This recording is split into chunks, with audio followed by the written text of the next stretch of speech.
Isaías, capítulo de número 55, vamos ler a partir do versículo 8, até chegarmos aí aos versículos 10 e 11, que são a temática principal, mas para você entender, leia aí comigo a partir do versículo de número 8.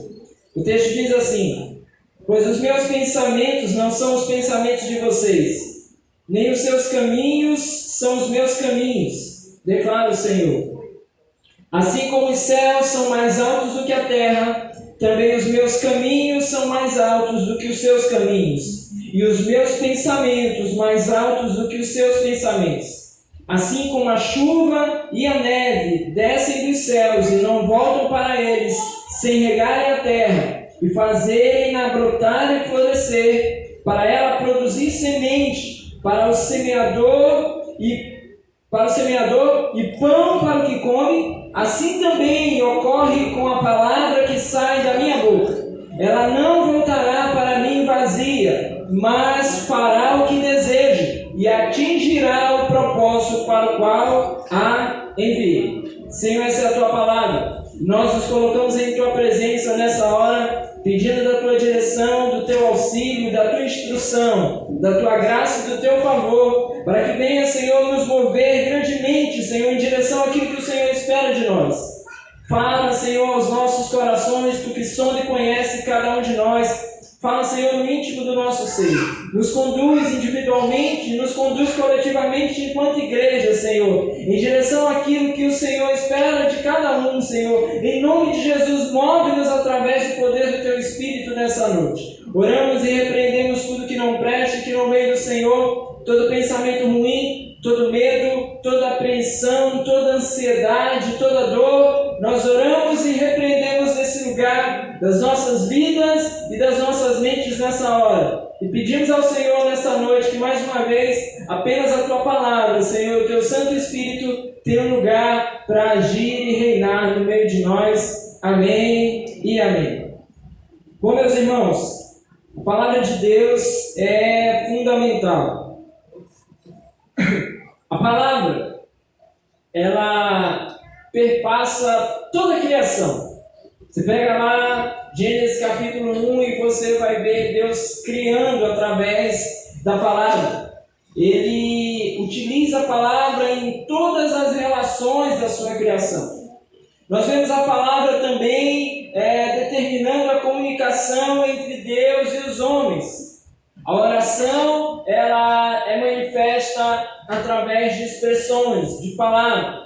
Nós vemos também a palavra marcando o relacionamento dos seres humanos entre si. Nos comunicamos através de palavra. Verbal, escrita, sinais, mas a palavra está presente em todas as civilizações. Por sua palavra Deus cria o mundo, por sua palavra Deus coloca a ordem no caos e pela palavra Ele cria o homem. Ele cria o homem através da sua palavra. Ele cria tudo pela palavra. Daí nós vemos um poder especial sobre a palavra. Desde o princípio a palavra do Senhor está presente. A declaração está presente e Ele faz com que nós, enquanto seres humanos, venhamos então a perceber a necessidade da palavra nas nossas relações. Só que, voltando-nos para o significado bíblico da palavra, da expressão palavra, nós vamos encontrar algo um tanto distinto daquilo que nós compreendemos, daquilo que nós usamos cotidianamente.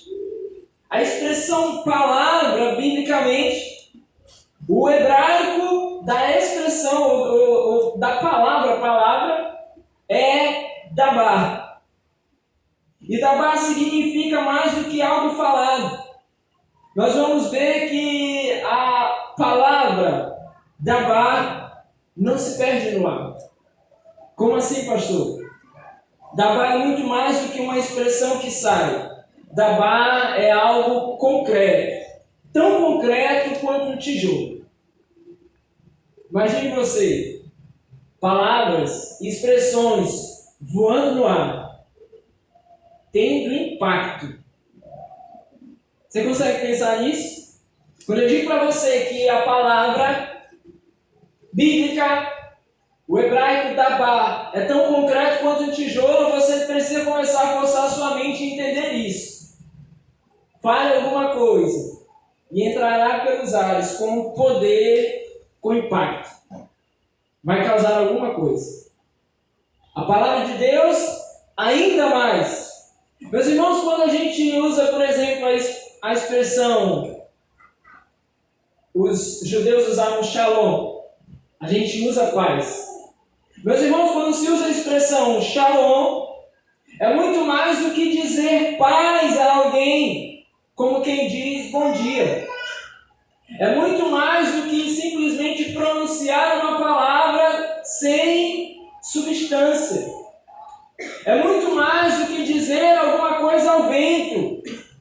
É simplesmente pronunciar, mas também fazer com que a paz chegue até alguém.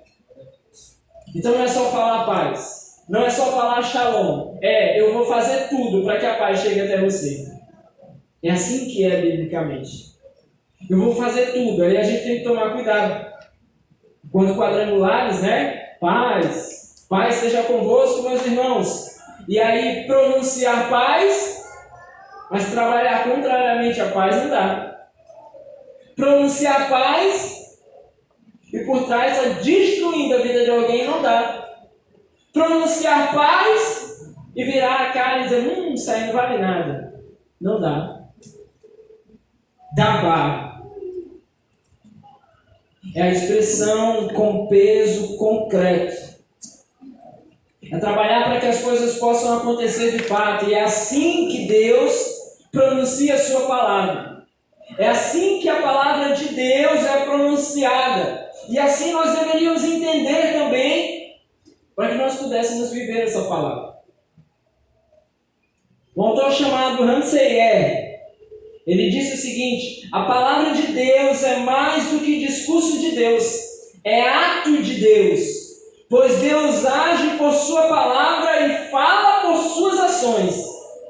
A palavra não reconduz a uma realidade da qual ela seria apenas expressão intelectual. Ele diz mais, ela é a própria realidade. Ela é evento, ela não é razão, ela é fato. E isso aqui tudo é muito intenso, meus irmãos. Porque a palavra não foi simplesmente lançada ao ar. Ela não é um evento, ela é um fato. Ela não é lançada de uma maneira qualquer. Ela não está falando a respeito de uma ação. Ela é a própria ação. A palavra de Deus é a própria ação. Pastor, onde é que você quer chegar? Você já vai entender no texto. Isaías 55 fala a respeito da libertação do povo de Israel do cativeiro babilônico. O povo de Israel preso ali no cativeiro, o povo exilado ali, já havia entre 50 e 60 anos que o povo estava ali naquela situação. Então muitos daqueles que foram levados cativos já haviam até falecido. Já havia dentro daquele contexto talvez uma nova geração, ou poucos da geração antiga. E o que nós vemos então que há um contexto de aprisionamento que já não é mais tão prisão assim. Porque nós vamos conseguir ver pessoas dentro do povo de Israel que estão dentro do território babilônico e conseguem até subir determinados degraus ali, se estabelecer em algumas situações. Mas há muitos outros também que são escravos de fato. Há muitos outros que são escravos e aquilo incomoda o povo. Mas incomoda meio assim, nem de ser bem, mas se incomoda. Por quê, pastor? Porque o povo também já passou por um aculturamento. De tanto estarem ali presentes no meio daquele contexto babilônico, já há muitos que já pensam até daquela maneira.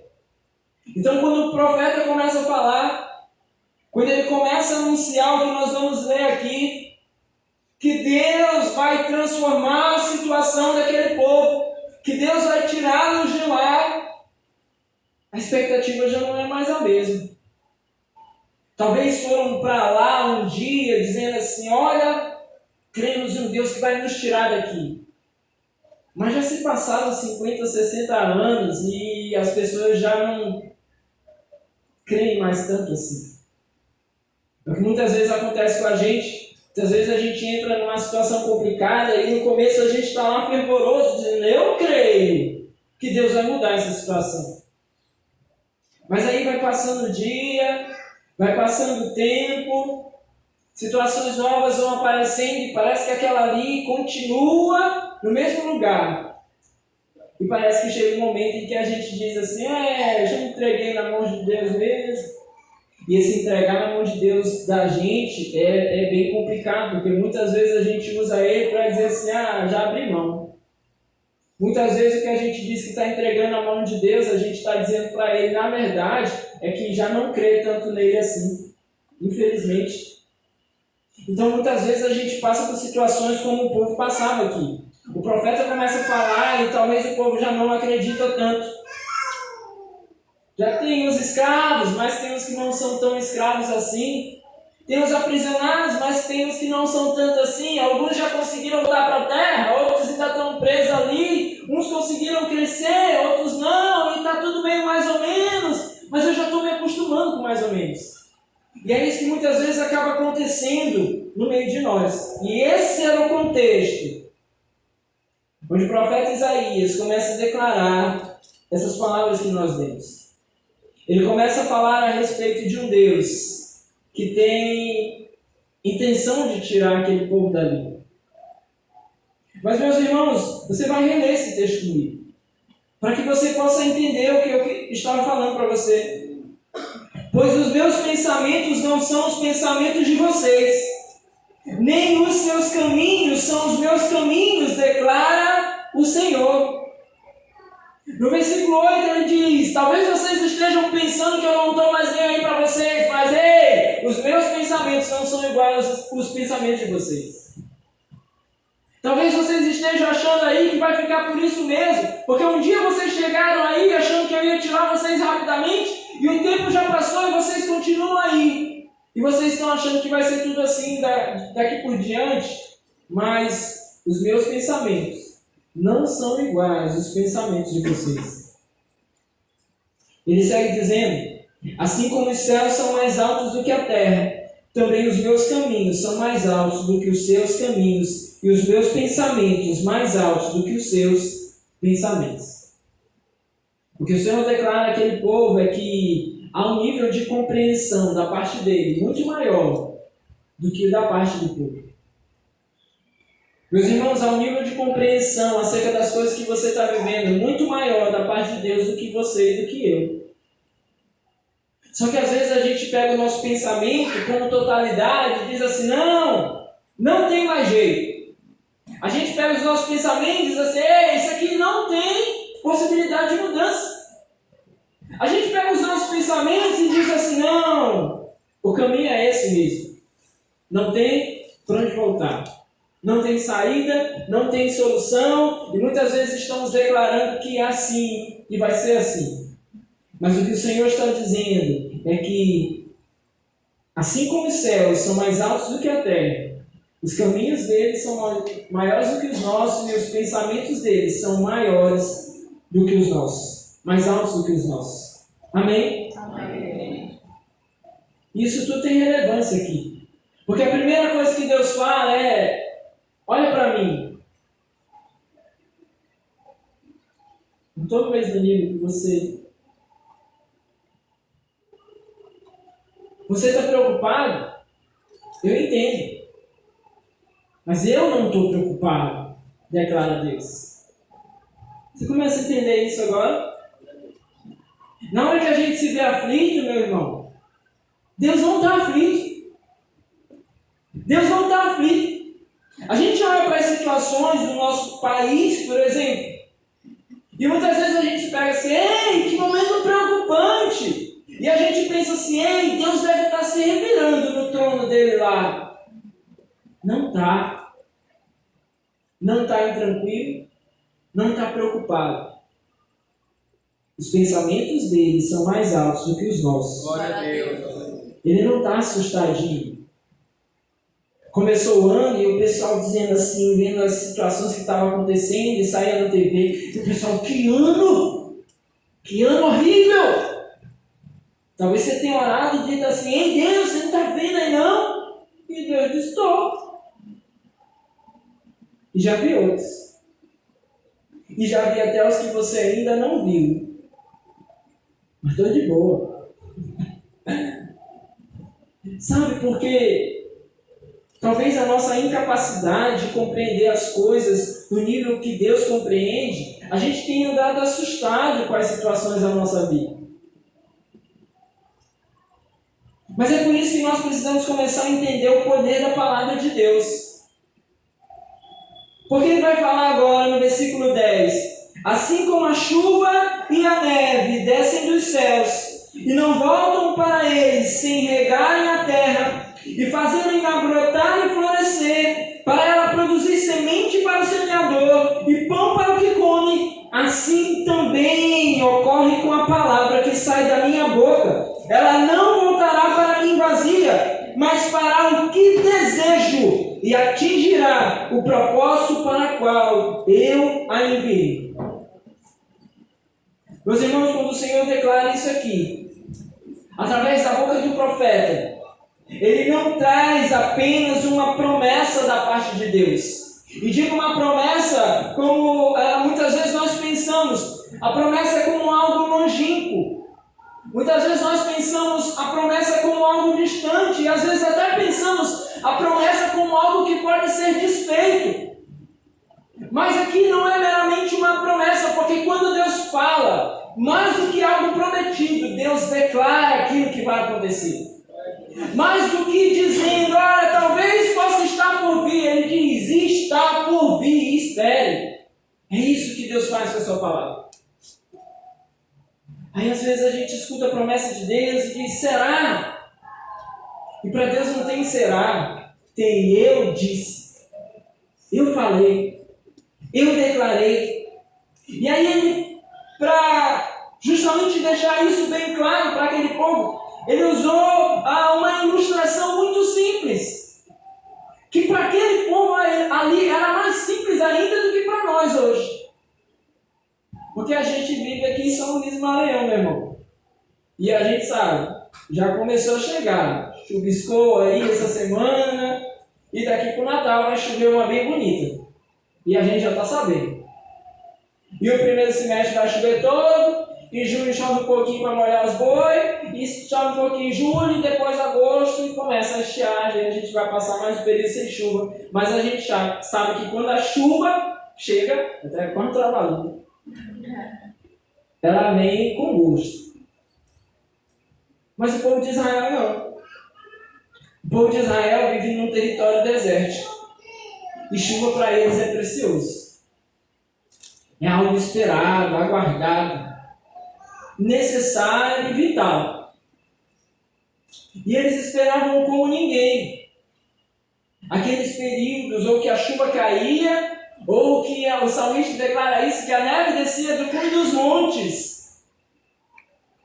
Quando degelava e aí a água descia pelos montes. E o salmista declara isso com muita preciosidade. Então era quando o povo ali encontrava água. Era nas suas chuvas esporádicas, ou quando o degelo do cume dos montes ali fazia com que a água pudesse descer para gerar vida. E aqui a palavra vai dizer, assim como chuva e a neve descem dos céus e não voltam para eles sem regarem a terra e fazerem-na brotar e florescer, para ela produzir semente para o semeador e pão para o que come. Preste atenção aqui. Quando desce dos céus, quando desce do alto, chuva e neve, elas não retornam para lá sem que tenham cumprido a sua missão. Não voltam. Tem que cumprir. E qual é a missão? A primeira parte da missão é regar a terra. A terra, uma vez regada, ela se torna úmida, e se tornando úmida, ela se torna fértil, e se tornando fértil, ela é fecundada, E surgem então brotos que no devido tempo carregam sementes, e essas aí, no seu determinado momento, então elas irão germinar.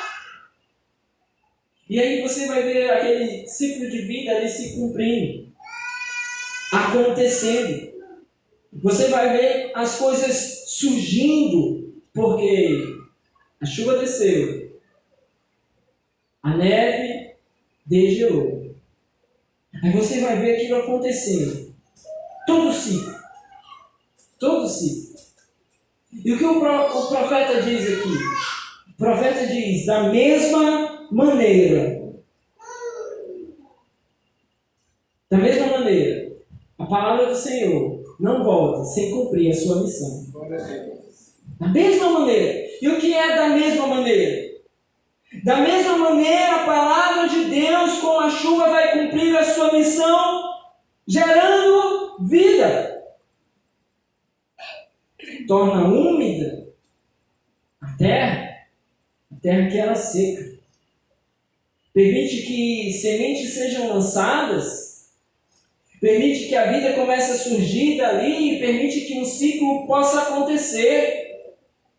Meus irmãos, você precisa entender, aquilo para o povo de Israel é algo muito vivo em suas mentes, porque eles esperavam ter tempos intensos, grandes, que a chuva viesse a cair, que o degelo viesse a acontecer do alto dos montes. Eles esperavam, por conta dos seus plantios, eles esperavam, por conta da alimentação do seu gado, dos seus rebanhos, eles esperavam aquilo ali. E eles sabem que quando a chuva cai, a vida vai aparecer novamente. Aqui é tranquilo. Você anda aqui, ali, você vê verde. Esse povo não. Só vê verde quando a chuva cai. Então eles sabem, quando a chuva vem, a vida vem. Quando a chuva vem, ela cumpre a sua missão muito claramente nos seus olhos. Muito claramente. E é preciso entender isso.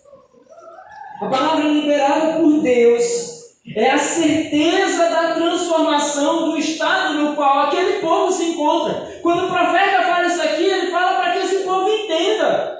Assim como a chuva e a neve, o que ele está dizendo é, da mesma maneira, a palavra de Deus chega sobre vocês, para fazer com que vocês entendam, será transformado da forma como vocês estão hoje. O estado de vida de vocês hoje será transformado. Aquilo que é sequidão, aquilo que é morte, vai ser transformado, porque a palavra chegou. Por coincidência, hoje fui almoçar na casa da minha sogra. Coincidência, né? Todo final de semana eu vou lá. E aí eu só estava assistindo lá um documentário. E aí esse documentário falava a respeito de alguns animais, plantas, algumas coisas bem extraordinárias assim. E passou lá uma planta que tem no deserto, justamente na região do Oriente Médio. E essa planta, meus irmãos, quando você olha ela assim no meio do deserto, ela parece um monte de galhos retorcidos e aí eles formam tipo que uma bola. E o vento no deserto, muitas vezes aquele vento muito intenso, faz com que elas sejam levadas. E aí você olha ali aquela morta. Você olha e diz, está morto, são galhos ressequidos, envolvidos, tomam uma forma como se fosse de uma bola e saem sendo levados aí pelo meio do deserto. E impressionante, o cara narrava lá e dizia assim, olha, ele está procurando água. Não que ele possa por si só procurar água, mas ele ia sendo levado pelo deserto.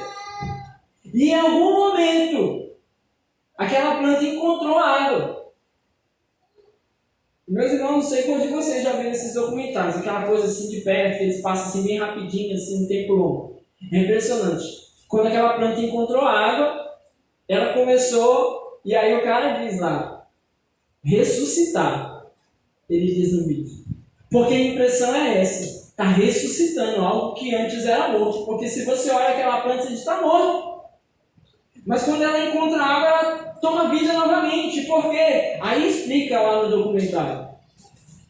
Elas tinham sementes bem guardadas. E quando essas sementes encontram a água, elas germinam.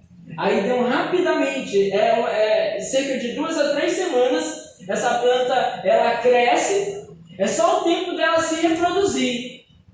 Só o tempo dela se reproduzir. Cresce, gera outras, aí fica aquela folhagem verdinha, e aí quando vem o seco novamente, ela morre. Aquela que nasceu já não dura muito tempo e morre. E é impressionante, ele termina lá esse trecho do documentário dizendo assim, olha, e ela ficará nesse estado de morta até encontrar água novamente. E ele diz, nem que isso dure 100 anos. Nem que isso dure 100 anos. O que eu quero mostrar para você com isso aqui?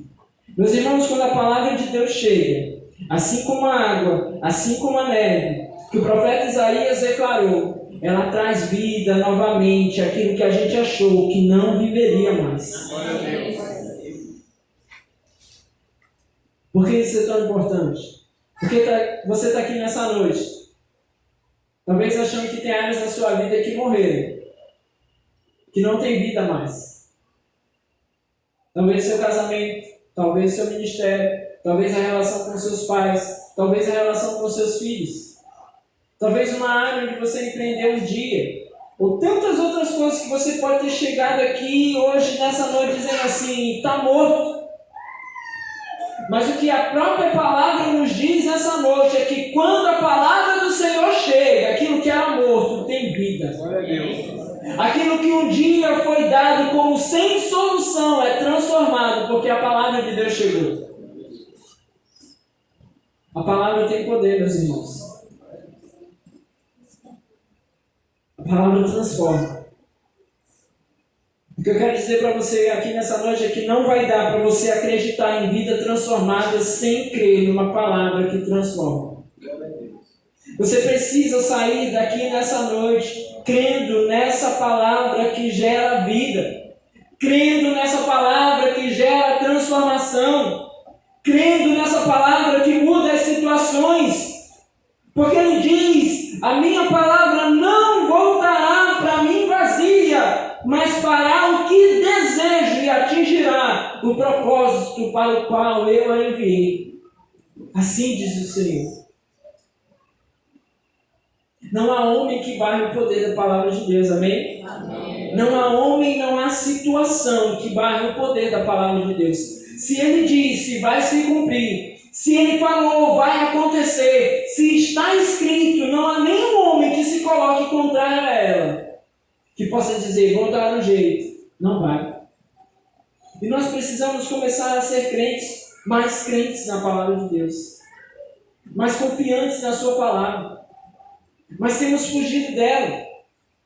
Temos fugido da palavra de Deus, porque muitas vezes nós queremos ver, nós queremos situações, nós queremos prova das coisas. Nós queremos sentir, nós queremos pegar, porque a circunstância nos mostra algo diferente. A palavra não tem sido suficiente para nós, meus irmãos. Por isso, igrejas cheias da palavra muitas vezes têm se esvaziado, porque as pessoas querem sentir, querem tocar, querem receber algo, que muitas vezes é só sensorial, porque a palavra não tem bastado para os homens. Mas quando o autor da carta aos Hebreus diz, a palavra de Deus é viva e eficaz, mais afiada que qualquer espada de 2 gumes.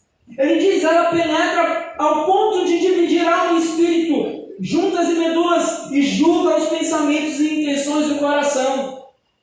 Nós dizemos, é boa essa palavra, mas não vivemos essa palavra. Nós dizemos, é isso, amém, glória a Deus, mas será que a palavra tem sido suficiente para nós? Será que nós cremos realmente que a palavra é viva?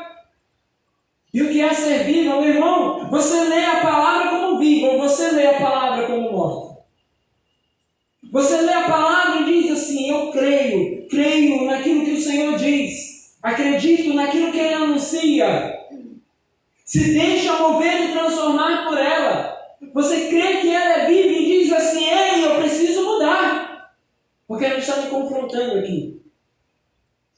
Eu creio que ela é viva, eu só digo que ela é viva, e vivo como se ela fosse morta. Meus irmãos, quando a gente se depara com uma situação e que nós precisamos mudar, porque nos sentimos ameaçados ou percebemos que vamos nos dar mal, uma real ameaça na nossa frente faz com que a gente tome uma direção diferente. Mas tem muito cristão lendo a palavra e lendo o salário do pecado é a morte e continua vivendo mergulhado nos seus pecados. Meus irmãos, não tem uma coisa que tenha me doído mais nos últimos tempos, onde eu tenho refletido bastante a respeito disso, do que ver tanta gente desconsiderando isso que a palavra diz. Tanta gente dentro da igreja vivendo de uma maneira como se pecado não fizesse mal, como se não tivesse nenhum valor, e tanto faz, e continua, e vamos assim mesmo, e deixa Jesus se virar.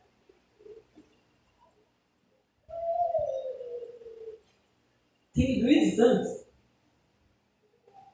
Porque quando eu leio salário do pecado é a morte, eu creio que isso é verdade.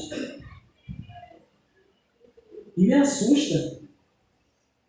Me assusta saber que amigos, me assusta saber que irmãos, me assusta saber que família tem escutado tais palavras e tem andado como se a palavra fosse morta. Meu irmão, você não pode deixar virar o dia, ou simplesmente sair da igreja e chegando ali fora, com o pé lá fora, começar a desconsiderar aquilo que a palavra de Deus diz, como se ele estivesse morto. Porque a gente chia quando humoristas desdenham do nosso Deus, mas a gente desdenha do nosso Deus. A gente desdenha da sua palavra. A gente considera ele como morto. Se humoristas vão lá e dizem nas suas chacotas que ele é homossexual, dizem nas suas chacotas que ele participa de fornicação e de bebida e de isso, aquilo, nós dizemos que ele é morto completamente quando nós não absorvemos aquilo que a sua palavra diz. Não tomamos ela como verdade, não tomamos ela como viva. É a gente declarar, é dizer que crê e ao mesmo tempo dizer eu creio no Deus vivo. É fazer dele um Deus morto através da sua palavra. Você crê que a palavra é eficaz?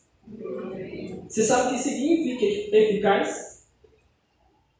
Sabe o que é eficaz, meus irmãos? Dicionário.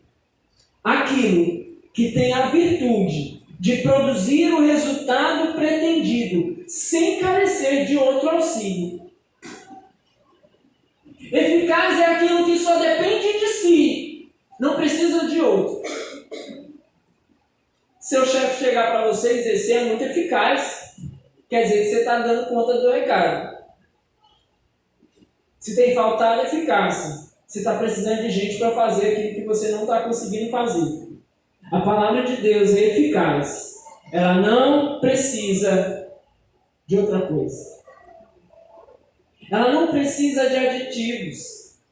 Ela não precisa somar nada a ela para que ela tenha efeito. Ela não precisa, meus irmãos. E sabe o que a gente está fazendo? A gente está fazendo dela ineficaz na nossa vida.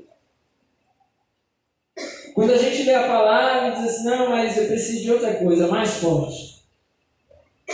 Eu creio no poder da oração. Mas quando a gente diz assim, só vai mudar se um pastor de poder botar a mão na minha cabeça e orar, eu estou dizendo que a palavra é ineficaz. Porque a palavra diz, conhecendo a verdade, ela te libertará. Glória a Deus. Eu estou dizendo para ela assim, não, sozinha você não aguenta. Sozinha você não dá conta não, palavra. Sozinha você não transforma. Sabe por que é ineficaz a palavra? Ou porque nós fazemos dela algo ineficaz? Porque nós saímos dos cultos, talvez cheios por um momento, mas a segunda de manhã já nos sentimos vazios novamente. E aí dizemos para ela que ela é ineficaz, porque na verdade a gente não vive aquilo que ela diz. Porque se vivêssemos, ela teria eficácia completa. Tem gente que desenha quando a gente diz que a palavra é eficaz. A gente está num tempo, por exemplo, que você não pode mais dizer Jesus curou. Você não pode mais dizer Deus me libertou de uma ansiedade, de uma depressão. Não, o que é isso? Meu irmão, ela é eficaz. Se ele declarar, está dito e está feito. Porque não é só falar, é acontecer. Consistente como um tijolo. É a palavra de Deus. Você crê nisso? Amém. Você crê na palavra como algo eficaz, meu irmão? Você crê nela como pura, simples e essencial? Será que as nossas igrejas de hoje tirássemos as luzes, tirássemos aqueles momentos, de adoração maravilhosos, que são bons também, tirássemos os pregadores eloquentes, conhecedores profundos da palavra, ou aqueles mais atrativos, porque são mais engraçados, porque brincam no meio da pregação. E se nós tirássemos todas essas coisas e disséssemos, vamos simplesmente ler a palavra de Deus, nossas igrejas hoje estariam cheias ou estariam vazias? Se nós, enquanto igreja, nos reuníssemos no culto público para ler e somente ler a palavra de Deus, quantos acreditariam que ela transformaria vidas? É difícil acreditar nisso. É difícil. Sabe o que aconteceria? As pessoas sairiam da igreja dizendo, pastor nem pregou não, só leu. Só leu. Meu irmão, se todo o meu trabalho aqui fosse só ler a palavra de Deus, você já levaria 100% daquilo que Ele tem para dar de qualquer maneira. É por isso que não despreze aquele momento em que você se senta na frente da sua Bíblia e só leu a palavra de Deus. Não que a gente despreze a oração, não que a gente despreze a intercessão, mas você está entendendo o que eu quero falar para você? É a palavra do próprio Deus. E a igreja tem deixado de crer. Mas, meu irmão, você quer ter uma vida transformada? Você quer transformação nesse tempo para a vida de pessoas através de você? Se prenda à palavra de Deus. Porque ela há a certeza nela de que ela não volta vazia. Há certeza nela de que coisas acontecerão, frutos virão, verde brotará, vida brotará através dela. Há certeza. Às vezes as pessoas nos procuram e querem conselho, faz parte do nosso papel. E eu já disse isso para você, enquanto pastor, a gente conhece a história das pessoas e muitas vezes a gente é tentado a falar aquilo que a gente tem vontade. A falar aquilo que a gente quer. Pô, pastor, esse cara está bagunçando comigo, tá difícil lá em casa, não sei o quê, não tá me mão direito. Às vezes a vontade é dizer assim, dá um pé na bunda. Mas se a palavra não diz que eu posso falar isso, eu não posso dizer. Mas qual é o problema? A gente está querendo ouvir aquilo que nos convém. E quando a palavra não convém, ainda que ela seja viva e eficaz, ainda que ela não volte vazia e haja essa certeza, a gente quer outra coisa. Esse pastor aqui não é de poder, não. Vamos para outro lugar? Vamos para outro lugar onde o pastor orou forte pelo casamento. Só que não tem instrução bíblica dizendo assim, vai orar e o casamento vai resolver. Mas tem instrução bíblica dizendo assim, se você seguir aquilo que a palavra diz, o seu casamento será transformado. Mas se a gente diz isso, será que a gente quer? Será que é o que a gente quer ouvir? Eu quero encerrar essa noite dizendo para você o que a palavra diz sobre ela. Simples assim. A tua palavra é lâmpada que ilumina os meus passos e luz que clareia o meu caminho. Salmo de número 119, versículo 105. A tua palavra é lâmpada que ilumina os meus passos e luz que clareia o meu caminho. Por você se pegar por caminhos escuros, não sei o que fazer, pastor. Não sei para onde estou indo. Não sei que caminho eu devo trilhar. Busque a palavra de Deus, porque a palavra é lâmpada que ilumina os meus passos. É luz que clareia o meu caminho. Ainda no 119, versículo 11 diz: guardei no meu coração a tua palavra para não pecar contra ti. Porque pecamos? Porque não guardamos a palavra. Simples assim. Todas as vezes que pecamos foi falta da palavra. Porque a palavra nos instrui para que não venhamos a pecar. Tenho filhos. Criança mente às vezes ou não? Um bocado. Outro dia eu peguei na mentira, um dos dois. E falei assim: olha, você está brincando com a palavra, você não está brincando comigo. Você está brincando com a palavra que diz que o salário do pecado é a morte. Você está brincando com a palavra que diz que o pai da mentira é o diabo. E você está mentindo. Todas as vezes que pecamos é porque não guardamos a palavra. Pastor, mas eu sei a palavra. Mas guardar a palavra é diferente de saber a palavra. Saber a palavra tem muita gente que sabe. Guardar é ser vigilante com ela. É andar com ela na segunda-feira de manhã. Glória a Deus. É levá-la para o trabalho. É levá-la naquele momento que se está com o namorado ou com a namorada. É levá-la para aquele momento que você está distante do esposo e da esposa e a tentação vem. Isso é guardar a palavra. Quando eu guardo a palavra no meu coração, não peco contra o Senhor. É o que diz a própria palavra de Deus. Mateus 4,4, Jesus respondeu então: está escrito, nem só de pão viverá o homem, mas de toda a palavra que procede da boca de Deus. E tem gente que não tem achado suficiente a palavra de Deus. E queremos posses, bens, pão. Mas se tiver a palavra, ela nos faz viver. Aí Jesus declarou: eu vim para que vocês tenham vida, vida em abundância. Só a palavra, meu irmão. Só a palavra. O Senhor te faz viver. O alimento perece.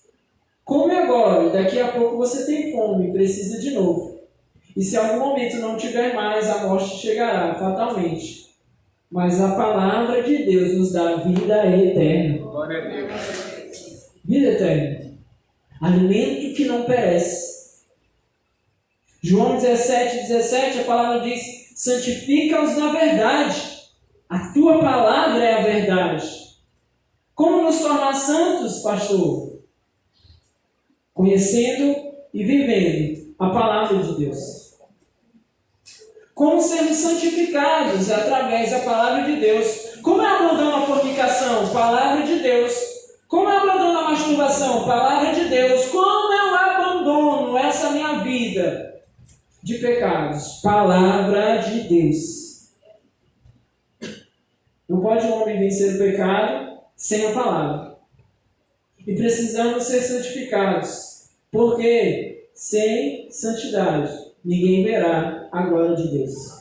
Glória a Deus. É só a palavra. Somente a palavra. Provérbios 35 diz: cada palavra de Deus é comprovadamente pura. Ela é um escudo para quem nele se refugia.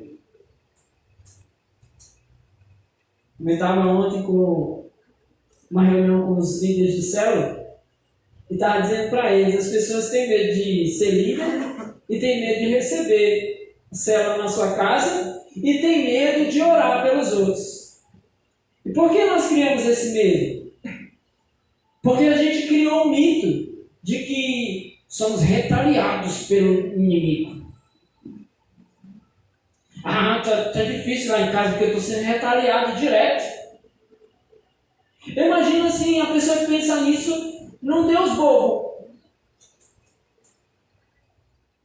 Tipo, ei Senhor, estou orando por você, por alguém aqui, igual o Senhor me mandou na sua palavra orar, e agora o inimigo também retaliar a pessoa por trás, né? Agora o inimigo também. E chegando para Deus e dizendo isso, e Deus dizendo assim: ninguém mandou você orar, ninguém mandou você interceder, ninguém mandou você abrir a sua casa para levar a minha palavra. Olha que Deus bom que a gente faz na nossa mente. Estou sendo retaliado de um Deus que não tem poder, que manda você fazer, levar o evangelho, anunciar a sua palavra e depois vai deixar você na mão. Olha que engraçado. Aí a gente não abre a nossa casa para receber a palavra, a gente não leva a palavra, a gente é incapaz de orar por alguém. Por medo das retaliações do inimigo. Por que fazemos isso? Porque não conhecemos a palavra de Deus, que diz: cada palavra de Deus é comprovadamente pura. Ela é um escudo para quem nele se refugia. Está em Deus? Você está em Deus? A palavra te protege. A própria palavra te protege. Quem é de Deus, o maligno não toca. Você crê nisso, meu irmão? É só a palavra. É só a palavra. Eu vou encerrar. Em Jeremias 23:9, através do profeta, Deus diz: não é a minha palavra como fogo, pergunta ao Senhor, e como um martelo que despedaça a rocha? Olha o poder da palavra, expresso pela própria palavra. A minha palavra é como fogo. A minha palavra é como um martelo que despedaça a rocha. O poder da palavra de Deus. Intensidade. Não creia na palavra de Deus como uma coisa inconsistente, que não tem força. A palavra de Deus tem poder. Ela queima. Queima porque transforma, e queima porque destrói aquilo que não provém dele. É como um martelo que despedaça a rocha, porque quando ela chega, as nossas piores convicções que nós tínhamos no passado, elas são destronadas, porque a palavra de Deus chegou na nossa vida. E ela destrói. Quem era da Umbanda não é mais. Quem servia aos seus deuses antigos não serve mais. Quem cria em tudo aquilo que era contrário à vontade de Deus, se a palavra chegar, ela transforma. Deus faz daquele que se achava uma onça atacando o evangelho, um gatinho diante do leão da tribo de Judá. É isso que a palavra de Deus faz, meu irmão. A gente fica com raiva de quem zomba o evangelho. Sabe o que eu quero para eles? Que eles conheçam o evangelho de verdade e se prostrem diante do Deus Todo-Poderoso. Não vai ter vingança, entre aspas, melhor do que eles ajoelhados diante do Senhor, dizendo assim: Senhor, eu te conhecia de ouvir falar, mas agora eu te conheço de fato e de verdade, você transformou a minha vida. Não vai ter vingança melhor para eles do que eles indo a público dizer assim: zombei um dia do Senhor, assim como o apóstolo Paulo, e um dia poder dizer assim: agora eu creio nele. Temam, creiam no Deus Todo-Poderoso. Não vai ter vingança melhor, meus irmãos. Não vai ter. E por fim, Tiago alerta: sejam praticantes da palavra e não apenas ouvintes, enganando a vocês mesmos. Não é que a palavra não tenha poder. Em poucos minutos aqui, nós vimos o tanto de poder da palavra. Mas é que muitas vezes a gente escuta e deixa sair por aqui e deixa embora. Sejamos nós praticantes da palavra. A palavra é vida, a palavra é eficaz e a palavra transforma. Amém? Glória a Deus. Fica de pé no teu lugar, meu Jesus.